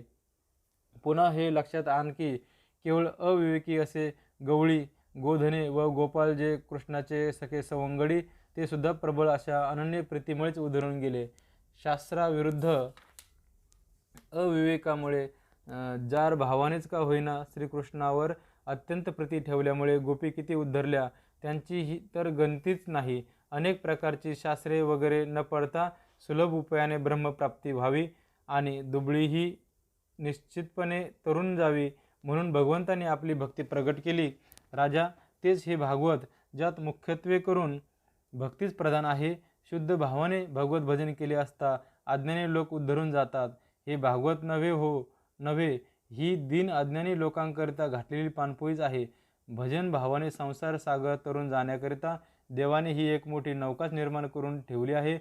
भजन भावाने जे ह्या भागवतरूपी महानौकेत बसून निघाले त्यांना भजन स्वभावामुळे संसार भयाचे हेलकावे खावे लागत नाहीत. स्त्री शूद्राधिक सारे ह्या नावेत घालून एकाच खेपेने भजन भावाने पलीकडच्या तीराला नेता येतात. भावबळाने या नावेला वल्हवू लागले असता कर्माकर्मरूप क्रूर जळाला तोडून निजबोधाच्या प्रवाह दिशेने ती एकाच वेळेला नेऊन पैल तीरास पोचविते. वैराग्याचे नावाडी चहूकडे अढळ बसले असल्यामुळे विषयांचे खडक चुकवून ते अलगद नेऊन तीराला पोचवितात.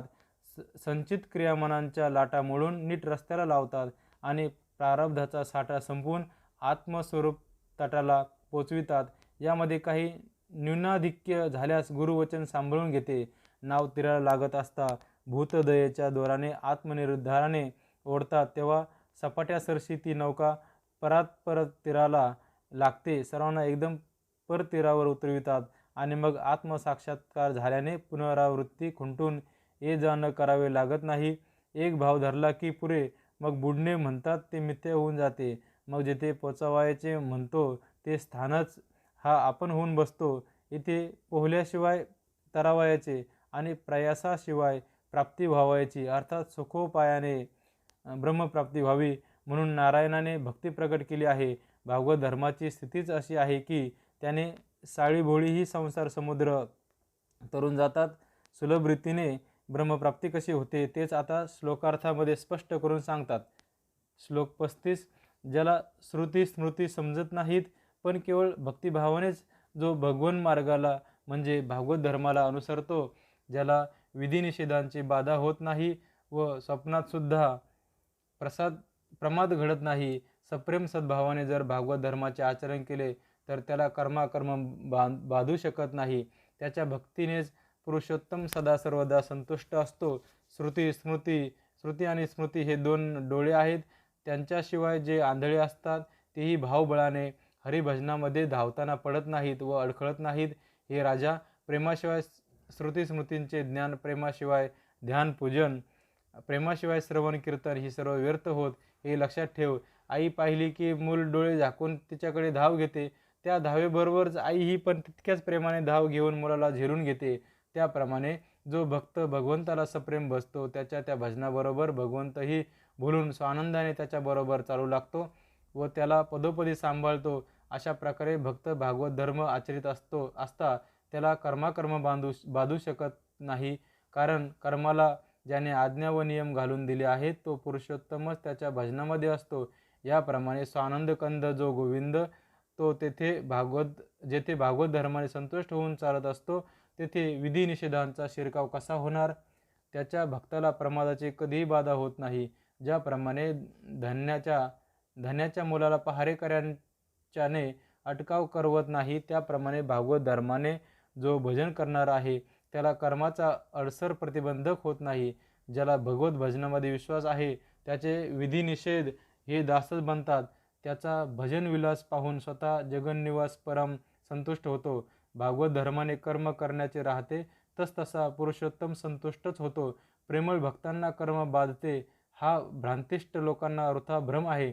भक्ताला कर्म प्रमादात पाडू लागले तर त्या प्रमादातच भगवान प्रगट होतो. ह्याकरिता हरिभक्तांना कर्माचे विधिनिषेध बाधक होत नाहीत. अजा मिळाला त्याचे कर्म बाधक झाले. यम पाशात तो बांधला गेला. इतक्यात केवळ नामामुळे तेथे भगवान प्रगट होऊन त्यांनी त्याला पावन केले. स्वधर्म आणि कर्म ह्या दोघांनाही आपल्या सत्तेने भोई करून जो भक्त भजनरूप पालखीत शयन करीतो तेव्हा तो पडेल तर स्वधर्म कर्मांनाच दंड होतो. भजन प्रतापाच्या योगे स्वधर्म कर्मांनाही याप्रमाणे दंड करता येतो. वर्णाश्रमाचा ठाव पुसून टाकून कर्माची होळीच करून टाकता येते. तात्पर्य याप्रमाणे जे भागवत धर्माचे सेवन करणारे आहेत त्यांचे स्वधर्मकर्म हे दिनसेवक होत. भक्तांपुढे त्यांना उभे राहण्याचेही सामर्थ्य नाही. मग ते भक्तांना बाधक कसे होऊ शकतील? भागवत धर्म कसे आहेत? भगवंतामध्ये कर्म कसे अर्पण होते? हे राजन, हे अतिगुह्य निज भजन वर्म तुला सांगतो, ऐक. श्लोक 36. सहेतुक असो अथवा अहेतुक असो, वैदिक असो, लौकिक असो की स्वाभाविक असो, ही सारी कर्मे भगवंताच्या ठाई अर्पण करणे ह्यालाच भागवत धर्म म्हणतात.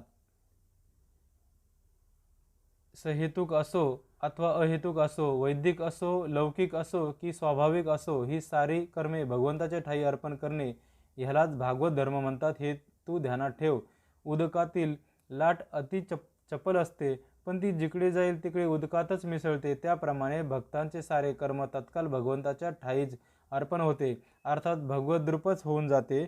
या श्लोकाच्या व्याख्यानात प्रथमतः मानसिक कर्माचे अर्पण सांगितले असून मागून इंद्रिये, बुद्धी, अहंकार इत्यादिकांच्या कर्माचे शेवटी कायिक कर्माचे अर्पण असे श्लोकान्वयानुसार सांगितले आहे. भागवत धर्माची खरी स्थिती म्हणजे मन, बुद्धी, चित्त, अहंकृती आदी करून इंद्रिय वृत्ती आहेत त्या सर्व भगवंताला अर्पण करणे होय. ते कसे ते ऐक. हे राजा, भक्ताला स्वधर्म कर्म कसे बाधत नाहीत त्याचे वर्म सांगतो, ऐक. अति निश्चिम आत्मबोधाच्या योगाने मनामध्ये पुरुषोत्तम प्रगट होतो. त्यामुळे संकल्प विकल्प हे सारे भगवद्रूपच होतात आणि त्या योगे भक्त हे निष्पापच असतात. ते हरीप्रमाणे सत्यसंकल्पी होतात. ज्याप्रमाणे बुद्धिबळाच्या खेळात राजा, प्रधान, हत्ती, पायदळ ही सर्व असतात, पण ती सारीच केवळ लाकडे, त्याप्रमाणे भगवंताच्या भक्ताचे संकल्प सारे भगवद्रूपच होतात.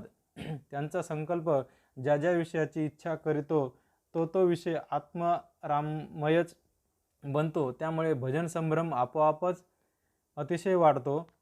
जागृती, स्वप्न, सुषुप्ती या तिन्ही अवस्थांमध्ये भजन होऊ लागते व अंगामध्ये आत्मबोध पूर्ण ठसला गेल्यामुळे अनुसंधान अखंड असते.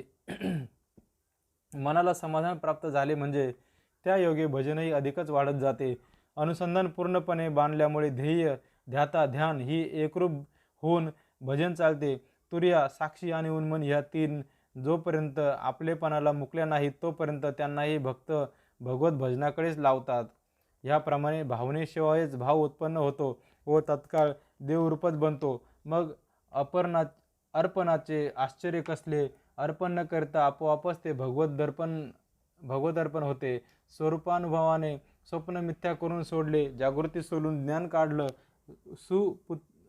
पुप्तीचे सुख समाधान निवडून काढून ते पूर्णपणे एकत्र करून ठेवले की अशा स्वरूपात स्वतः मनच आत्मार्पण करते. अशा स्थितीतील सुख समाधान सज्ञान भक्तच जाणत असतात. याप्रमाणे मानसिक व्यापार स्वरूपामध्ये सहजच अर्पण होतो असे तू जाण. आता इंद्रियांचे समर्पण कसे होते ते लक्षण ऐक. घरामध्ये दिवा लावला म्हणजे त्याचाच उजेड खिडक्यातूनही बाहेर पडतो. तद्वत मनामध्ये श्रीहरी प्रगट झाला म्हणजे तोच इंद्रियामध्ये भजनानंद रूपाने प्रगट होतो. तेच इंद्रियांचे व्यापार सविस्तरपणे सांगतो ऐक. स्वाभाविक इंद्रिय व्यापारही परब्रह्म स्वरूपात भजनरूप होतात. दृष्टी जेव्हा दृश्य पदार्थाला पाहते तेव्हा तिला तेथे देवच दिसत असतो. ह्याप्रमाणे भजन सत्तेने दृश्य दर्शनासह दृष्टीचा विषय भगवंताला अर्पण करीतो. दृश्य, द्रष्टा आणि दर्शन ही तिन्ही एक रूपाने पाहत गेले म्हणजे दृष्टी सहज ब्रह्मार्पण होते. याकरिता याप्रमाणे भक्तश्रेष्ठ दृष्टी अर्पण करीतो. दृश्याला दृश्यपणाने जी सत्ता प्रगट करीते ती दृष्टीमध्ये दर्शनरूप होते. अशा अभिन्नपणाने दर्शनार्पण करून भक्तजन भजन करतात. एकपणात तीनही भाग आहेत व तिहीमध्ये एकच स्वरूप आहे असे जे सुंदर पाहणे हेच सांग समर्पण होय. डोळे नित्य नवे नाना प्रकारचे पदार्थ पाहतात, पण भक्तांना ते सर्व आत्मरूप दिसतात व याप्रमाणे दृष्टीच्या अर्पणाचे सोहळे ते भोगतात. या प्रकारे दृष्टीचे दर्शन भक्त ब्रह्मार्पण करीत असतात. आता हे राजा ते श्रवणाचे अर्पण ब्रह्मामध्ये कसे करतात ते सांगतो ऐक. जो शब्दाला बोलविणारा तोच कानामध्ये ऐकणारा होऊन बसलेला आहे आणि अर्थाचे ज्ञान जाणणाराही तोच आहे. अर्थात येथे श्रवणाची ब्रह्मार्पणता होते. शब्द हा शब्दरूपाने उठतो न उठतो तोच शब्दास बोलविणारा त्याच्या पाठीपोटी प्रगट होऊन राहतो. त्यामुळे ते भजन अकृत्रिमपणे उत्पन्न होते आणि श्रवणात ब्रह्मार्पणाची मिठी सहजच पडते.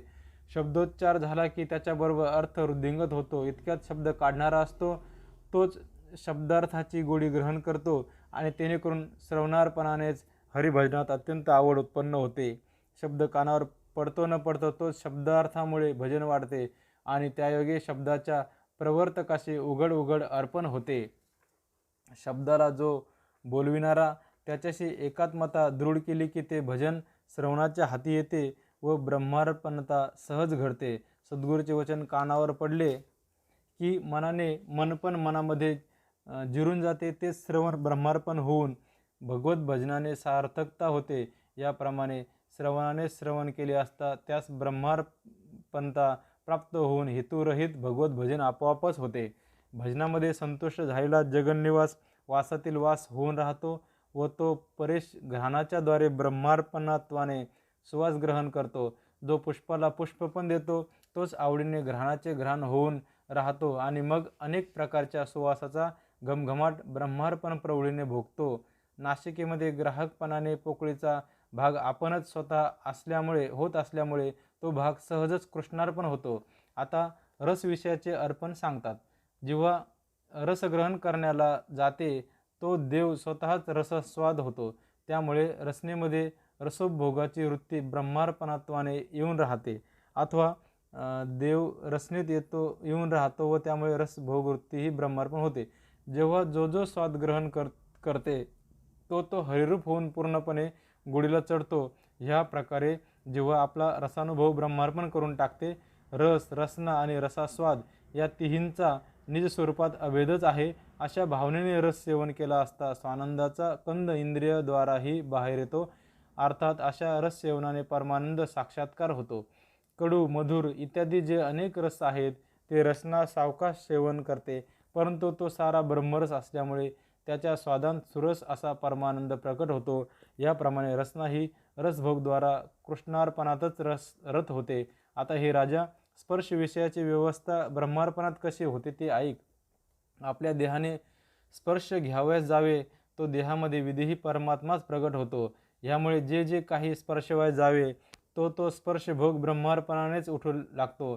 स्पर्शाने म्हणजे त्वचेने कशाला तरी स्पर्शावे म्हटले तर तेथे स्पर्श करण्यास दुसरे काहीच लागत नाही. त्या ऐक्य रूपामुळे कृष्णार्पण रूपी भजनच प्रगट होते. तेव्हा जो जो पदार्थ म्हणून घ्यावयास जावे, तो पदार्थ सर्व सत्ताधीश परमात्माच होऊन राहतो आणि तशा त्या भजनाने निज भक्ताचा स्वार्थ जो परमार्थ तोच पदरात पडतो. आता हाताचे अर्पण सांगतात. हात देवास काही देवास जातात, तो ते देताना भजन कसे घडते पहा. तर देणारा, घेणारा व दान ही तिन्ही देव स्वतःच होऊन राहतो. आता पायाचे अर्पण सांगतात. भक्त जिकडे तिकडे पाय चालवित नेतात, तो मार्ग देव स्वतःच होऊन राहतो. त्यामुळे ब्रह्मार्पणत्वाने पावलोपावले निज भजन घडते. चरणाच्या गतीला ज्याची चालना तोच पृथ्वीची धारणाशक्ती आहे. अशा युक्तिधारणेने चालताना ते चालण्याचे कर्म सहज ब्रह्मस्थितीला पोचते. मागे ओवी 370 ज्ञानेंद्रियापैकी श्रोत्रेंद्रियाचा शब्दविषय सांगितला. आता कर्मेंद्रियापैकी वागिंद्रियाचा शब्दविषय सांगतात. बोल आणि बोलविणारा यांची भेट वदनात होते. त्याला पाहून बोल लाजतो. ती लाज गिळूनच मग बोलणे प्रगट होत असल्यामुळे ब्रह्मार्पणासह निज भजन वाढत असते. निशब्दामध्ये शब्द लय पावतो. निशब्द वस्तूच शब्दाने बोलली जाते. अर्पणकर्त्यासह खरोखरीचा अर्पणविधी हाच असे समज. बोल बोलविणारा तो बोलाच्या आत आहे असे मानले म्हणजे तो बोल कृष्णार्पणानेच उठतात असे शब्दरूपानेच भजन होऊन ब्रह्मार्पणासह परमार्थ प्रगट होतो. आता अभिमानाचे अर्पण सांगतात. वर सांगितल्याप्रमाणे मनाने, कर्माने व वचनाने भगवत भजनामध्ये जो दृढावला, तोच ते भजन अभिमानाने दृढ तर धरून राहतो. समुद्राच्या आत असलेली लाट म्हणते की खरोखर पाहिले तर जगाला शांत करणारा व पोचणारा आणि चातकाची तृषा हरण करणारा जो मेघ, तो माझ्यापासून झाला आहे. माझ्याच योगाने धान्य पिकतात, माझ्याच योगाने नद्या भरून वाहतात आणि पुन्हा त्या समुद्राशी ऐक्यता पाहून मलाच येऊन मिळतात. ह्या न्यायाने भगवत भक्त हा मूळत्वे पूर्णत्व पाहून त्या पूर्णत्वाच्या अभिमानाने भजू लागतो. त्या भजनाचे लक्षणही चित्त देऊन ऐक. तो म्हणतो की त्रिभुवनाचा करता तो मी, कर्म करून अकर्ता व सर्व प्रकारचे भोग भोगून नित्य अभोक्ता असणाराही मीच एक. सर्व लोकांमध्ये माझी सत्ता आहे. सर्वांमध्ये सर्वांचा नियंता तो मीच. सर्वांना सर्वपणाने प्रकाशविणाराही मीच. तशाच सर्वांचा शास्ताही मीच होय. सर्व प्राणीमात्रामध्ये मी एकच आहे. व्याप्य व व्यापक मीच. उत्पन्न होणारा व उत्पन्न करताही मीच. एकत्व न मोडता जगद्रूप होणारा मीच. देवांचा आदिदेव तो मी. देवामध्ये देवपणा आहे, तो माझाच भाव होय. विनाशी पदार्थात मी अव्यय व अज आहे. अक्षरामध्ये अक्षरधर्म जो दिसतो तो माझ्यामुळेच. ईश्वराच्या ठाई जी म्हणून सत्ता आहे, ते सर्व माझे सामर्थ्य. भगवंतामध्ये भगवंतपण म्हणून जो आहे, तो खरोखर माझ्याचमुळे. जलरूपामध्ये रसस्वरूप मी. प्रकृती पुरुषाचा जनक तो मी. सृष्टी रचनेचा संकल्प तो माझा. पण वस्तुतः मी निर्विकल्प. सर्व कारणाचे अनादिकारण मी. समाधीची मूळ समाधी मी. आत्मशुद्धीला शुद्धी प्राप्त झाली ती माझ्याचमुळे. अभिमानाचे कृष्णार्पण होते ते वस्तुतः अशा प्रकारे मी अजन्मा असता न जन्मता जन्म घेतो. मी अकर्मा असून कर्म न करिता कर्मे करतो. पुरुषोत्तमाला उत्तमत्वाचा महिमा माझ्यामुळेच प्राप्त झाला आहे. सत्शब्दाने माझ्याच अंगाचा बोध होतो. चित शब्दाने तर मीच स्पष्ट आहे. सच्चित आनंद हे तीन भिन्न धर्म न होता निर्व्यंग असा जो आनंद तोच मी आहे. माझ्यामुळेच सूर्याची दृष्टी डोळ झाली आहे. माझ्यामध्येच चिदाकाशाचा अवकाश आहे. जगन्निवास हा माझ्यामुळेच जगात आनंदाने नांदतो. मी अज आहे. माझ्या अजत्वानेच मायेला अजत्व प्राप्त झाले आहे. निःशेष निर्बीज पदार्थाचे बीज मी आहे. माझ्या स्वरूपाने आत्मस्वरूप प्रगट होऊन नाचत असते. अधिष्ठानाचे वास्तव्य माझ्यामध्येच आहे. जगतीश्वराचा पूर्ण ईश्वर मी आहे. परमपुरुषाचा पुरुष मी आहे आणि परेशाचा परेशही स्वतः मीच होय. असत वस्तू माझ्या योगाने सत्तावान होतात. अचित म्हणजे जड वस्तूंना माझ्या योगाने सचेतनत्व मिळते. निजानंदालाही माझ्याच योगाने आनंदत्व प्राप्त होते. मीच सर्व सिद्धींची मूळ सिद्धी. बुद्धीची सर्वांग देखणी बुद्धी मीच. मोक्ष म्हणजे म्हणणे ही एक उपाधीच माझ्यामुळेच सिद्ध होते. खरोखरीचा धर्म तो मी आहे. माझ्यामध्ये ब्रह्म हे कर्म विसरून जाते. ब्रह्मसमाधीची परमावधी असे जे परब्रह्म ते मीच आहे. ब्रह्मा विष्णू महेश्वर हेही खरोखर माझ्या अंशाचा अंश धारण करणारे आहेत. मीच दशावताराचा अवतारी आहे. माझी खरी खरी थोरवी मलाही कळत नाही. अशा प्रकारे अनेक विचारांच्या अभिमानाने तो भगवत भजन करीतो आणि अहम ब्रह्मास्मी म्हणजे मी ब्रह्म आहे ह्या दृढ भावाने आपणच आपल्याला पूर्णत्वाने समर्पण करीतो. पूर्णत्वामध्ये जीव घालून अभिमान ज्या ज्या कल्पना करतो ते खरोखर तो स्वतःच होतो आणि ते पूर्णत्वही आपल्या मूळच्या पूर्णत्वात अर्पण करतो. ब्रह्माहमस्मी असे जे नुसते वचन आहे त्या अहंतेला भगवत भजन म्हणतात. मग हा तर तद्रूप होऊन आणि अभिमान ब्रह्मार्पण करूनच भजन करू लागतो. देहबुद्धीचा केर झाडून काढून अशा भजनाने जो अहंकार उठतो तोच अपरोक्ष आत्मस्वरूप साक्षात्कार होय. असा पूर्ण निर्धार पाहून तो पूर्णत्वाने वागू लागतो. म्हणून मननाने मनन ते मीच, स्मरणाचे नित्य स्मरण मीच. चित्ताला चिंतन धर्मा वाचून आत्मचिंतन होते ते मीच. ज्याची सहसा प्राप्ती होत नाही ती निज चित्ताने चिंतावे. अशा प्रकारे चित्त स्वानुभवाने भजू लागले असता अप्राप्त म्हणून वाटते त्याची प्राप्ती होते. तेव्हा चित्त निश्चय करून जे जे चिंतन करू लागते ते सारे स्वतः तेच बनते. ह्या प्रतीतीने चित्त निजबोधे करून युक्त होऊन भजू लागते. नसलेल्याचे चिंतन करणे ही अतिचिंता आणि असलेल्याचे चिंतन करणे ही निश्चिंता होय. पण आहे व नाही या दोन्ही भावांचे चिंतन सोडून दिले म्हणजे भजताही भजन घडते. चित्त, चिंत्य आणि चिंतन ह्या तिहींना समाधान म्हणजे त्रिपुटीचे ऐक्य झाले असता ते समाधान सुद्धा पूर्णपणे सहज कृष्णार्पण होते. अशा भगवत भजनाच्या विधीने बुद्धी भजनशील झाली म्हणजे सकल कर्मामध्येही निश्चय करून आपोआप समाधी प्राप्त होते. कोणी म्हणतात की कर्माचरणामध्ये समाधी कधीच संभवत नाही. त्यांना हे जनक राजा आत्मस्वरूपाचा बोध झालाच नाही असे तू खचित समज. जो तटस्थपणाला समाधी हे नाव देतो त्याची बुद्धी चकली म्हणावी, कारण ती खरोखरीच समाधी नसून केवळ मूर्छा आहे असे समजावे. तटस्थपणापासून उठला म्हणजे जागा झाला की तो समाधीला मुकला, अर्थात हा एकदेशी भाव झाला. मतिमंद लोक देखील हे भाषण खरे मानणार नाहीत. समाधी आणि ती एकदेशी हे बोलणे सुद्धा लज्जास्पद आहे. असे असताही ते जे खरे मानतील ते केवळ शब्द पांडित्य करणारे होत. त्यांना शुद्ध स्वरूपाचे ओळख नाही असे समजावे. येथे प्राचीन म्हणजे प्रारब्ध अतिसमर्थ असल्यामुळे ते मूर्छा आणून निचेष्ट करीते. खरोखर पाहिले असता चालते बोलते समाधिस्थ वसिष्ठाधिकच होत. देवर्षी नारदच पहा, त्याच्या विनोदकर्मानेही समाधीचा कधीच भंग होत नाही. तो निरंतर चालता बोलताना व फिरता संवर्तना सुद्धा समाधी स्थितीतच असतो. याज्ञवल्क्यांच्या समाधी संबंधाची तर प्रसिद्ध ऋषींनी परीक्षा सुद्धा पाहिली आहे. स्वरूप पाहून मूर्छित होतो तो आपला आपण मात्र तरतो, परंतु स्वतः तरुण दुसऱ्यासही तारणारे असे ज्ञान शुक देवादिकांनीच प्रकट केले आहे. ह्याकरिता समाधी आणि व्युत्थान या दोन्ही अवस्थासह वर्तमान बुद्धी ब्रह्मार्पण होते. तीच अखंड व परिपूर्ण समाधी होय. श्रीकृष्णाने अर्जुनाला आत्मसमाधी देऊन लागलेच घोर युद्धात ढकलले, परंतु त्या करुणानिधी कृष्णाने त्याला तटस्थपणाचा स्पर्शसुद्धा होऊ दिला नाही. सर्व प्रकारच्या कर्मांमध्येही समाधी असावी हे ज्ञान बुद्धीला एक सद्गुरूच देतात. म्हणून खरोखर युद्धासारख्या घोर कर्मातसुद्धा आत्मसमाधीचा भंग होत नाही. बुद्धीने परब्रह्माचे आकलन केले म्हणजे कोणतेही कर्म अहेतुकच चालते हेच बुद्धीचे खरेखुरे अर्पण आहे. इतर जे अनुमानिक ज्ञान तो भ्रम होय. स्वरूपात पराकाष्ठेची तन्मय दृष्टी व कधी न तुटणारी अशी सर्वत्र समबुद्धी ज्याची असते त्याला कर्माकर्मातही अज्ञानाची बाधा होत नाही. अशा स्थितीचेच नाव परमसमाधी होय. देहबुद्धी निखालस गेली म्हणजे स्वरूपानुभवाने अहंकाराची बाधा होत नाही आणि कर्मामध्ये अज्ञानाची बाधा होत नाही. हीच निर्दोष परमसमाधी होय. सदा सर्व काळ स्वस्वरूपामध्ये बुद्धी भजनशील झाली म्हणजे ती कोणत्याही कर्मामध्ये आपण स्वतः श्रीकृष्णार्पण होते. मनाची आधी म्हणजे तळमळ अगदी शांत होणे तिचेच नाव परमसमाधी. देहबुद्धी न सोडिता प्राणवायू कोंडून समाधी लावणे ती लाकडासारखे जड म्हणजे मूर्छावस्थेप्रमाणे स्थिती होय असे खास समजावे. आता कायिक कर्माचे लक्षण सांगतात. मनास तर जाणीव नाही पण इंद्रियांचा व्यापार तर चाललेला दिसतो. अशा प्रकारे जे जे निपजत असते ते सहजच कायिक नुसते देहाचे कर्म असे जाणावे.